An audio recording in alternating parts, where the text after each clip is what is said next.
Bon, voilà, on se retrouve pour une nouvelle vidéo, c'est Adrien. On va parler aujourd'hui des ruches, notamment des ruches très anciennes et des nouvelles ruches qui ont été inventées plus récemment. Donc, les ruches très anciennes qui ont été utilisées pendant des centaines d'années, c'est la ruche de paille. Donc, la colonie vivait juste dans ce cercle de paille et du coup, il fallait découper des rayons de cire. Le problème, c'est qu'ils n'étaient pas amovibles, il n'y a pas de cadre. Donc il fallait vraiment découper à l'intérieur, ça faisait vraiment du bazar. Donc ce qui était inventé, c'était la haussette de la ruche en paille. Donc là, on l'a pas là, mais il y avait une petite hausse en haut qu'on pouvait mettre en paille et on pouvait récolter sans tuer la colonie et sans causer trop de dégâts au niveau du corps de la ruche. Et c'est au 19e siècle que Charles d'Adan a inventé cette ruche qui a un peu révolutionné l'apiculture. Bon, un peu comme d'autres modèles, hein. Mais ça, c'est le modèle qui est le plus répandu en France, c'est pour ça que je vais vous en parler. Alors voilà, du coup, une belle ruche qui est au syndicat apicole du Doubs, donc on les remercie pour nous prêter ce matos, pour un peu présenter les choses. Donc voilà, ce qu'on trouve, c'est le toit, la hausse avec les 9 cadres et le corps de ruche avec un petit plancher. Donc on va l'ouvrir pour voir un peu ça dans le détail. Donc voilà le toit avec un petit peu d'isolant. Ça aide la colonie à réguler la température. Voilà. Ensuite, ce qu'on a, c'est le couvre-cadre. Donc c'est grâce à ça que les abeilles ne vont pas plus haut. C'est ce qui va bloquer la partie. Donc c'est assez simple, hein. Il n'y a pas de difficulté. Donc là, c'est un nourrisseur Nico, donc c'est pas en bois, c'est en plastique. Donc le but, c'est de mettre du sirop sur les côtés et les abeilles vont pouvoir monter à l'intérieur pour venir boire le sirop sur les côtés sans se noyer. Parce qu'en fait, si on met du sirop sans ce petit circuit pour les abeilles qui les empêche de se noyer, elles vont vite se noyer. Voilà. Donc ça, on le met que quand il y a besoin de nourrir. C'est pas systématique, c'est vraiment s'il y a un besoin important de nourrissage. Donc voilà, donc là, on va vous présenter les cadres de hausse, donc plusieurs formes. Donc le cadre de hausse, il se présente comme ça avec des fils. Ensuite, on peut mettre une feuille de cire bâtie et les abeilles vont pouvoir construire tout ça et faire des alvéoles, voilà, comme ceci. Et ensuite, elles vont les remplir de miel. Et nous, on va récolter le miel sur ce qui est uniquement dans la hausse. Puisque le corps de ruche est pour les abeilles, c'est là qu'elles accomplissent leur cycle naturel de ponte, de stockage du pollen et de stockage de miel pour elles. Voilà. Il y a aussi une petite variante pour les cadres, c'est qu'il peut y avoir des cadres en plastique. Bon, après, c'est assez peu utilisé. Ça aide les abeilles à construire plus vite, à stocker plus vite. C'est peu pour les aider, mais bon, c'est pas très présent. Donc ensuite, ce qu'on trouve, c'est la grille à reine, puisqu'en fait, la reine reste en dessous. Comme ça, la ponte est vraiment en bas, elle n'est pas dans la hausse. Puisque si on a de la ponte dans la hausse, il y a souvent des problèmes pour la récolte. Après, on ne peut pas les récolter, puisqu'on ne va pas tout détruire. Voilà. Donc, grille à reine, c'est un maillage qui permet aux abeilles de remonter, mais pas à la reine.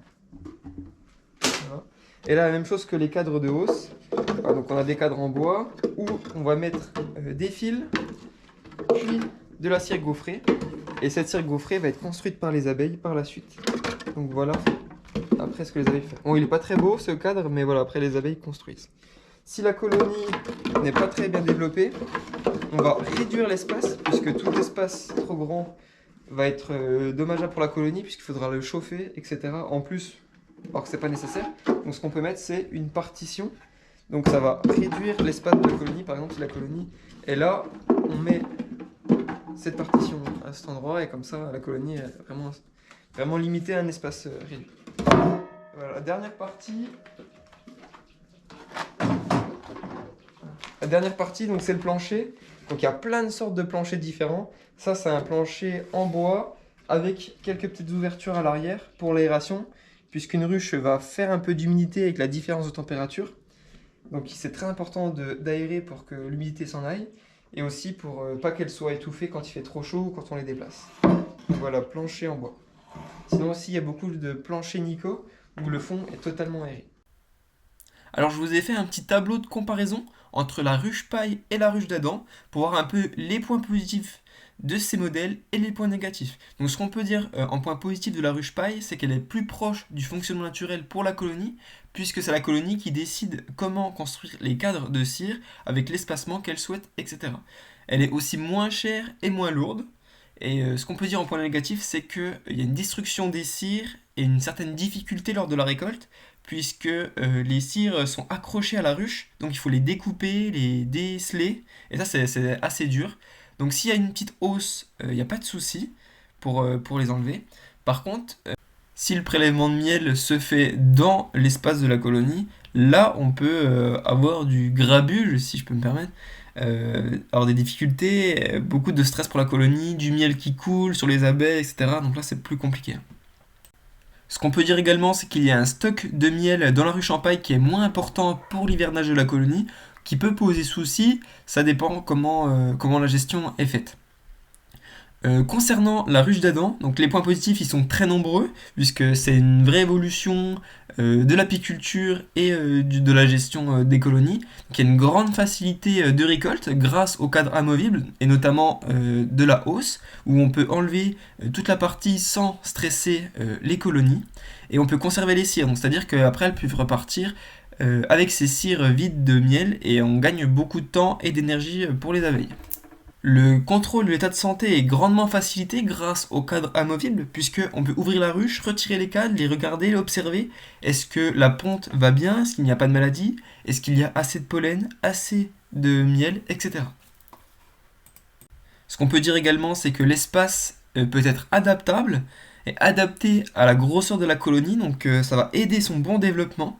Et ça, c'est vraiment bon, et qu'il y a aussi une certaine aération, une certaine disposition qui va aider le bon développement de la colonie. Il y a aussi une production de miel qui est plus forte, puisque les colonies, des fois, sont mieux développées, sont plus importantes, et le stockage peut être plus important pour le miel. Mais surtout, la production de miel est améliorée, puisqu'on réutilise les cadres et les cires déjà construites, donc les abeilles n'ont pas besoin de refabriquer de la cire pour stocker le miel. Il faut savoir que pour produire 1 kg de cire, il faut 10 kg de miel. Donc c'est là que l'écart se creuse grandement.